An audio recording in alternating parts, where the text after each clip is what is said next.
지혜하면 떠오르는 성경의 인물이 있습니다. 누구이겠습니까? 솔로몬 아니지.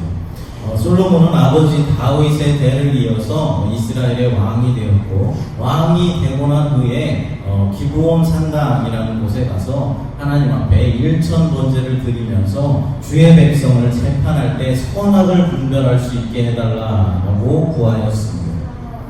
이에 하나님께서는 오래 사는 것도 구하지 않고 부자가 되는 것도 구하지 않은 것을 좋게 여기시고 지혜롭고 총명한 마음을 솔로몬에게 허락하여 주셨습니다. 솔로몬은 하나님께서 주신 이 지혜를 가지고 한 아이를 가지고 서로가 자신의 아들이다 라고 주장하는 그 아들을 주장하는 그 판결을 내려달라고 했을 때 아이를 둘로 나누어 가지라 라는 판결을 함으로써 진짜 어머니를 찾아내었던 그런 재판을 하였습니다. 이처럼 최고의 지혜자였던 솔로몬이 일생을 통하여서 경험하고 배워왔던 것을 성경을 통해서 우리에게 가르쳐주는 핵심적인 5가지 내용이 있습니다. 그 첫 번째 내용은 누구의 충고를 따를 것인지 주의하라라는 것입니다. 이 말씀은 세상의 말을 듣고 살 것이냐 아니면 하나님의 뜻 가운데 하나님의 말씀을 듣고 살 것인지 결정하라라는 말입니다. 두 번째로는 인간적인 방황에 휘말리지 말라라는 것입니다. 세상적으로 방황하지 말고 딴 길로 가지 말고 오직 하나님만 섬기라라는 것입니다. 세 번째로 롤이나 관계, 모든 일 등에 있어서 하나님만을 공경하라라고 말하였습니다. 이것이 바로 우리가 창조된 이유일 것입니다. 네 번째로 이렇게 말합니다. 인생을 즐겨라. 그러나 기억하라. 하나님께서는 선행이든 악행이든 우리가 비밀리에 행한 일이든 우리가 한 일에 대해서 모두 다 심판할 것이다 라고 말합니다. 우리가 인생을 얼마든지 즐기면서 즐겁게 살아갈 수 있을 것입니다. 그러나 우리가 무엇을 하든지 그에 대한 책임은 바로 자신이 져야 한다라는 말입니다. 다섯 번째로 하나님이 안 계시다면 우리는 모두 미련하고 회한과 불만의 인생을 살 수밖에 없었을 것이다. 세상에서 가장 지혜로웠던 나조차 말이다 라고 말했습니다. 그러니까 이게 무슨 말이겠습니까? 만약 하나님이 계시지 않다면 하나님께서 나를 주관해 주시고 인도해 주시지 않는다면 세상에서 가장 지혜로웠던 솔로몬조차도 별 볼 일 없는 괴로운 인생을 살 수밖에 없었을 것이다 라고 말하고 있는 것입니다. 이것이 바로 최고의 지혜자였던 솔로몬이 우리들에게 주는 메시지입니다. 이 5가지의 결론이자 핵심이 무엇이겠습니까? 하나님을 잘 믿고 잘 섬기며 하나님을 경외하는 것이 지혜의 근본이다 라고 말하고 있는 것입니다. 오늘 야고보서 본문에서 말씀하는 내용도 바로 지혜에 관한 이야기를 하고 있습니다. 본문에서는 2가지 지혜에 대해서 말씀하고 있는데 특별히 2가지 지혜에서 말씀하기 전에 지혜와 행함에 관한 문제 제기를 야고보는 하고 있습니다. 본문 13절 말씀을 읽어보겠습니다. 너희 중에 지혜와 총명이 있는 자가 누구냐? 그는 선행으로 말미암아 지혜의 온유함으로 그 행함을 보일지니라. 아멘. 말로만 자신이 지혜롭다라고 말하는 사람들을 향해서 야고보는 선을 행함으로 그 지혜의 총명함을 보이고 선을 행함으로 지혜의 온유함을 보이라라고 말하고 있습니다. 훌륭한 지혜는 말로만 자랑하지 않고 행함을 통하여서 입증되는 것입니다. 즉 선행의 증거가 없는 지혜는 참되지 못하며 지혜가 있다고 말하기에도 미흡하다라는 것이죠. 그러니까 참된 지혜를 소유한 사람들은 선을 행함으로 자신의 지혜를 입증하는 사람들입니다. 특별히 우리 성도들은, 우리 그리스도인들은 예수 그리스도께서 우리의 지혜가 되심을 날마다 증거하며 살아야 하는 것입니다. 그러기 위해서는 세상의 시류와 세상의 처세술을 따라 살아가는 것이 아니라 실천하는 삶으로 그리스도의 지혜를 날마다 드러내야 하는 것입니다. 말로만이 아니라 예수 그리스도를 닮은 삶을 살아내도록 우리가 힘을 써야 한다는 것입니다. 우리가 주님을 본받아 선을 행하는 삶을 살 때 그리스도의 선하심과 그리스도의 지혜가 이제 세상에 드러나게 되는 것입니다. 그러나 이 세상에 많은 사람들은 선을 행하며 살아가기보다는 어떻게 살아가고 있습니까? 세상을 쫓아서 악한 행실로만 살아가려고 하고 있습니다. 세상 사람들이 쫓는 지혜가 두 지혜 가운데 첫 번째 지혜인 바로 세상적인 지혜입니다. 본문 14절부터 16절을 함께 읽어보겠습니다. 그러나 너희 마음속에 독한 시기와 다툼이 있으면 자랑하지 말라. 진리를 거슬러 거짓말하지 말라. 이러한 지혜는 위로부터 내려온 것이 아니요 땅 위의 것이요 정욕의 것이요 귀신의 것이니 시기와 다툼이 있는 곳에는 혼란과 모든 악한 일이 있습니다. 아멘. 우리가 소유해서는 안 되는 지혜가 바로 이 지혜, 세상적인 지혜입니다.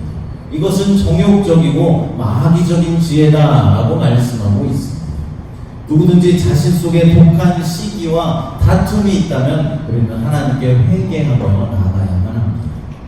이런 것들이 바로 세상적인 지혜이며 이 지혜를 가진 사람들이 모여있는 곳에는 날마다 요란함이 있고 악한 일들이 생겨나게 되는 것입니다. 교회 안에서 야기되는 불미스러운 문제들도 이 세상적인 지혜를 가진 이들로 말미암은 것들입니다. 교회 안에 있는 사람이라고 해서 다 하늘의 지혜를 가지고 있는 것은 아닙니다. 교회를 오래 다녔고 직분을 가지고 있다라고 할지라도 다 하나님의 자녀가 아닐 수도 있다라는 것입니다. 교회 안에도 세상 지식을 가진 사람들이 많이 있고 마귀 사탄의 하수인도 있을 수 있습니다. 이런 사람들의 특징이 무엇인 줄 아십니까? 문제를 일으키고 분란을 일으키고 자꾸만 파당을 일삼는다는 것입니다. 물론 성도들도 때로는 문제를 일으킬 수 있습니다. 성도들도 때로는 싸움을 일으킬 수도 있습니다. 그러나 성도들이 문제를 일으키는 것은 잠시 잠깐의 실수이며 그들의 싸움은 한두 사람의 싸움에서 그칩니다. 곧바로 잘못을 깨달아서 싸움을 그치고 회개하며 나갑니다. 하지만 세상적인 지식을 가진 사람, 마귀 사탄의 하수인들은 어떻습니까? 계속해서 반복해서 문제를 일으킵니다. 그리고 한두 사람과 싸움을 일으키는 것이 아니라 번갈아가면서 돌아가면서 계속해서 싸움을 걸고 싸움을 일으킨다라는 것입니다. 결국엔 그 싸움으로 인하여서 파당을 일으키고 교회를 이제 무너뜨리는 것입니다. 또한 세상적인 지식을 가진 사람들은 세상 경험과 세상에 있었던 그 지식을 가지고 교회에서도 그대로 일하려 하고 교회를 그 세상 지식으로 운영해 나가려고 한다는 것입니다. 전에 섬기던 교회에서 있었던 일입니다. 제가 처음으로 이제 초등부를 맡아서 전도사로 섬길 때였는데 초등부에 이제 부장 교사님이 있었습니다. 그런데 이 부장님은 모든 초등부의 교육과 행사 그리고 프로그램을 세상에서 일 처리하는 방법으로 이제 해 나가려고 하셨습니다.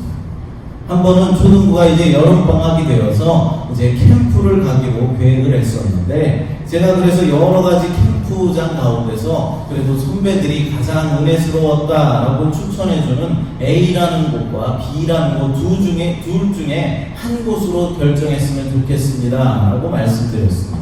그랬더니 이 부장님이 회사에서 서류를 제출하는 그런 식으로 적어도 5군데 이상의 정확한 그 정보와 장단점을 파악하여서 서류로 제출하라는 것입니다.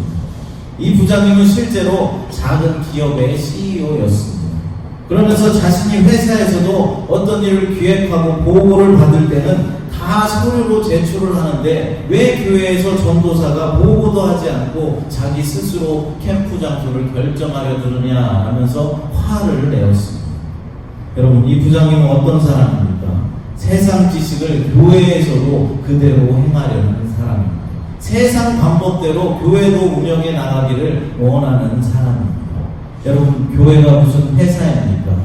교회는 회사가 아니라 하나님의 집입니다. 누가 누구에게 보고하고 결제 받고 그렇게 하는 것이 아니다라는 것입니다. 특별히 사역자로 불러놓고는 사역자를 마치 자신의 부하 직원 부리듯이 하는 사람은 세상 지식을 가진 무늬만 그리스도인이다라는 것이죠. 교회는 누구 한 사람의 지식이나 누구 한 사람의 지혜를 가지고 운영되어져 가는 곳이 아닙니다. 성령님께서 교회를 운영해 나가시는 것입니다. 그러므로 교회의 모든 사역에 있어서 서로 머리를 맞대고 간절하게 하나님 앞에 기도함으로 주님의 뜻을 구하고 또 어떤 일의 결정을 해 나가야 하는 것입니다. 세상적이고 정욕적이고 마귀적인 지혜는 사람 우리 마음의 온유함 대신에 기득권을 누리려 하고 다른 사람을 부리려고 합니다. 또한 독한 시기심과 이기적인 경쟁심, 다툼을 심어놓습니다. 이런 사람들의 지혜 자랑은 진리를 가로막고 조롱하는 속임수요 자기 기만을 부릅니다. 이런 사람들의 지혜는 세우기보다는 무너뜨리고 모으기보다는 흐트러뜨리고 치유하기보다는 상처를 내는 것입니다. 말로만 지혜를 떠들고 자랑하는 사람들이 모인 곳에 언제나 요란함과 악한 일들이 가득하게 되는 것입니다.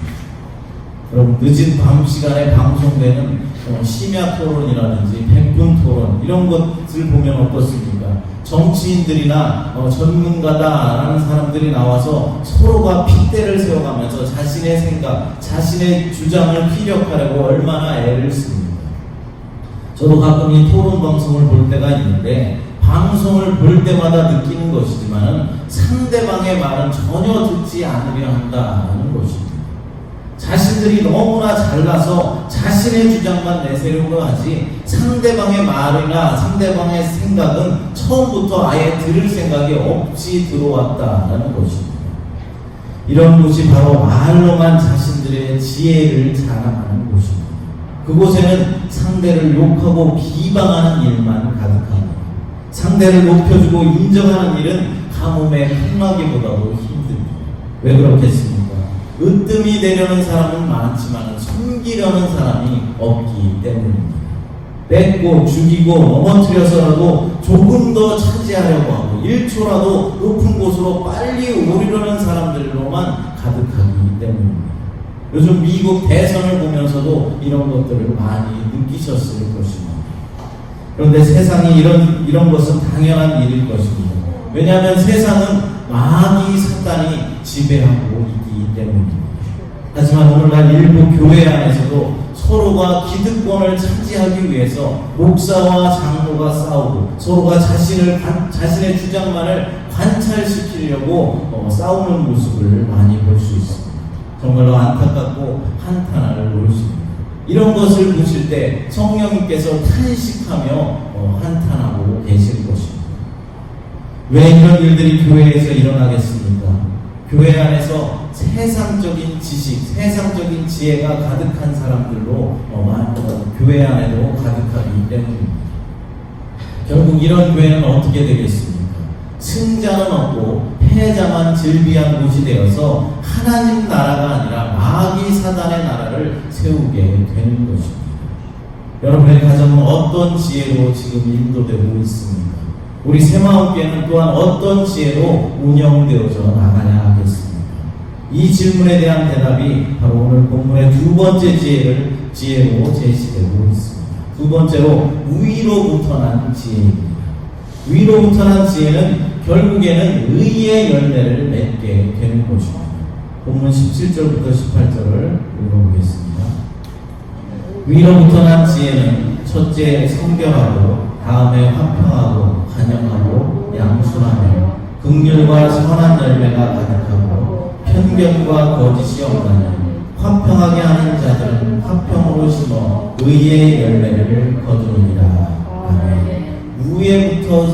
위로부터 난 지혜를 소개하고 있고 그 특징에 대해서 말씀하고 있습니다. 여기서부터 여기에서 위로부터 난 지혜라는 것은 무엇을 말하는 것입니까? 바로 하나님께로부터 난 지혜를 말하는 것입니다. 그러니까 성령님이 주신 은사로서의 지혜, 은사로서의 지식을 말하는 것입니다. 교회를 위해서 하나님께서 주신 축복의 열매를 말하는 것입니다. 야고보는 이것을 성결과 화평, 관용과 양순, 긍휼과 선한 열매, 편견과 거짓이 없는 것이다 라고 표현하였습니다. 그렇습니다. 위로부터 난 지혜의 사람은 늘 성결한 사람입니다. 요란과 다툼을 일으키기보다는 늘 화평케 합니다. 시기하거나 고집을 부리는 대신에 관용하고 양순한 사람입니다. 성령의 마음을 가졌으니 긍휼이 가득하고 선한 열매를 하나를 맺습니다.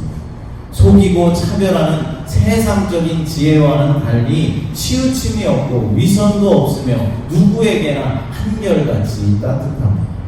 이 지혜가 우리 속에 가득할 때 우리의 말은 사람을 살리고 사람을 고치고 사람을 세우는 용기난 도구가 되는 것입니다. 그렇습니다. 정욕적인 욕심이 지배하는 곳엔 시기와 다툼, 갈등만이 가득합니다. 하지만 위로부터 난 지혜, 하늘의 지혜를 따라 자기를 부인하는 곳에는 화평의 역사가 일어나게 됩니다. 또한 그곳엔 의의 열매가 맺혀지게 된다는 것입니다. 오늘 18절 말씀을 다시 한번 읽어보겠습니다. 화평하게 하는 자들은 화평으로 심어 의의 열매를 거두느니라. 아멘. 사랑하는 여러분, 행동하는 믿음으로 의롭다라고 인정받듯이 하늘의 지혜를 실천하는 의인들이 모여있는 곳에는 의의 열매를 수확하게 되는 것입니다. 어떤 배가 바다를 항해하는 도중에 갑자기 높은 파도를 만나고 폭풍을 만나서 이제 뱃길을 잃어버리게 되었습니다. 배에 탔던 모든 사람들이 정신을 다 잃어버리고 말았습니다. 그리고는 시간이 흘러서 이제 아침이 되었습니다. 바다는 언제 그랬던 듯이 고요하게 잠잠해졌고 아름다운 항구가 있는 섬에 배가 다 있었습니다. 사람들은 배를 항구에 대고 잠시 쉬어가기로 합니다. 그런데 이들이 도착한 섬에는 각양각색의 아름다운 꽃들이 만발해 있었고 그리고 과일나무들이 풍성하게 과일을 맺고 있었습니다. 배에 탔던 사람들은 서로의 의견을 달리하여서 이제 5그룹으로 나뉘어지게 되었습니다. 첫째 그룹의 사람들은 자신들이 섬에 상륙해 있는 동안에도 강한 바람이 또다시 들어와서 배를 끌어갈지도 모른다는 생각에 아무리 섬이 아름답고 또 섬에 먹을 것이 풍성하게 있다 하더라도 빨리 자신들의 목적지로 갈 생각에 상륙조차 하지 않고 배에 그냥 남아 있었습니다. 둘째 그룹은 서둘러서 섬에 올라가서 향기로운 꽃냄새를 맡고 나무 그늘의 아래서 맛있는 과일을 이제 따먹고 기운을 차린 다음에 곧바로 배로 다시 돌아왔습니다. 셋째 그룹은 섬에 올라가서 너무 오래 있다가 강한 바람이 불어오자 배가 이제 떠나가는 줄 알고 당황하여서 서둘러서 배로 돌아왔습니다. 하지만 급하게 돌아오는 바람에 소지품들을 다 잃어버렸고 자기들이 앉아있던 배 안의 좋은 자리마저 다 빼앗겨 버렸습니다. 넷째 그룹의 사람들은 강한 바람이 불어서 선원들이 닷을 올리는 것을 보았지만은 닷을 다 올릴 때까지는 아직 시간이 더 있다 생각하고 선장이 자기들이 올 때까지 기다려줄 것이다 라고 생각하면서 그대로 섬에 남아 있었습니다. 그러다가 정말로 배가 이제 항구를 떠나가자 허겁지겁 헤엄을 쳐서 이제 간신히 배에 올라탔습니다. 그 때문에 바다의 암석이나 뱃전에 부딪혀서 큰 상처를 입게 되었고 그 상처는 항해가 다 끝날 때까지 상처가 아물지 않았습니다. 다섯 번째 그룹은 너무 많이 먹고 아름다운 경치에 도취되어서 배의 출항을 알리는 그 소리조차 알아듣지 못하였습니다. 그러다가 결국 그들은 그 섬에 남게 되었습니다. 처음에는 그럭저럭 잘 살아갈 수 있었지만은 조금 지나자 숲속의 맹수들에게 다 잡혀먹히게 되었고 또 독이 있는 과일을 따먹고 모두 다 병들어 죽게 되었습니다. 사랑하는 여러분, 만약 여러분들이라면 이 5 그룹 중에 어느 그룹에 속하기를 원하십니까? 이 이야기에 나오는 배는 인생에서의 선행, 그러니까 위로부터 난 지혜를 상징하고 있습니다. 아름다운 섬은 쾌락, 그러니까 세상적인 지혜를 상징한다는 것입니다.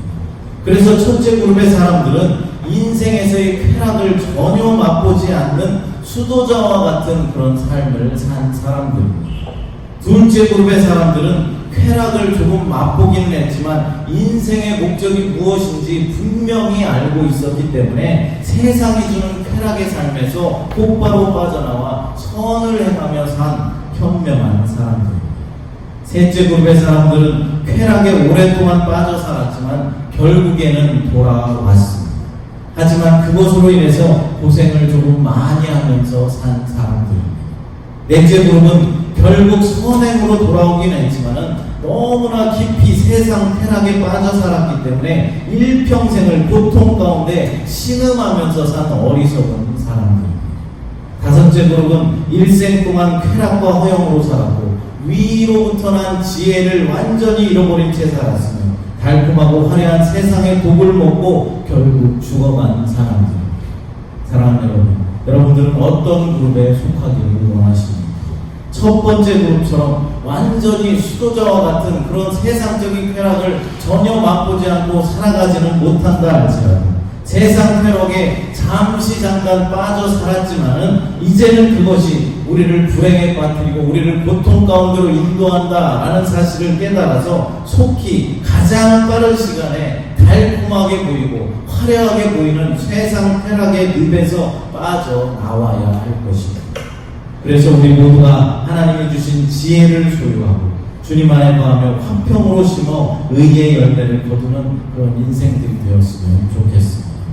사랑하는 여러분, 오늘 주신 야고보의 말씀을 통해서 우리는 두 가지 지혜에 대해서 생각해 보았습니다. 여러분들은 말만 무성한 세상적인 지혜를 소유하고 계십니까?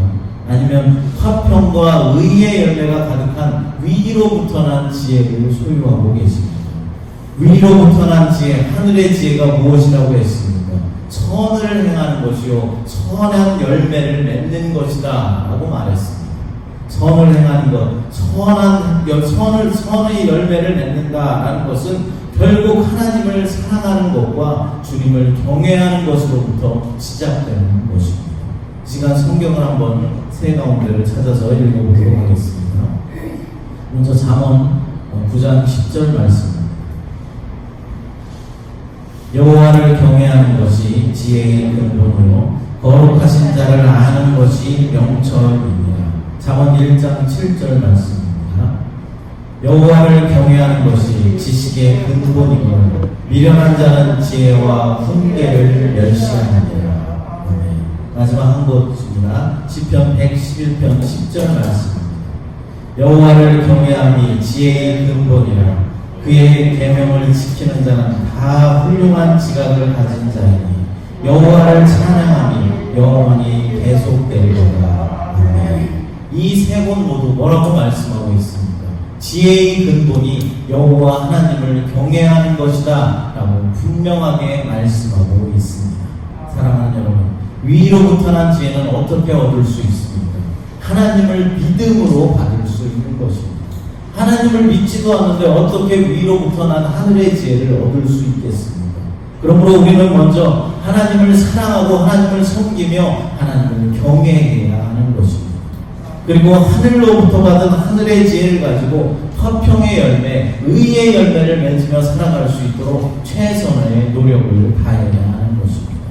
저와 여러분 모두가 위로부터 난 지혜, 하나님이 주신 지혜의 소유자가 되어서 날마다 선을 행하여서 의의 열매, 축복의 열매를 맺는 그런 삶을 살게 되시기를 간절히 축복합니다. 이 시간 함께 찬양 드리고 함께 동성으로 기도하겠습니다. 아까 불렀던 찬양 우리 함께 기도해 찬양 주시겠습니다. 하나님, 우리 모두가 참된 지혜의 소유자가 다 될 수 있도록 하나님 인도하여 주시옵소서. 야고보서의 말씀을 통하여서 두 가지 지혜가 있음을 보았습니다.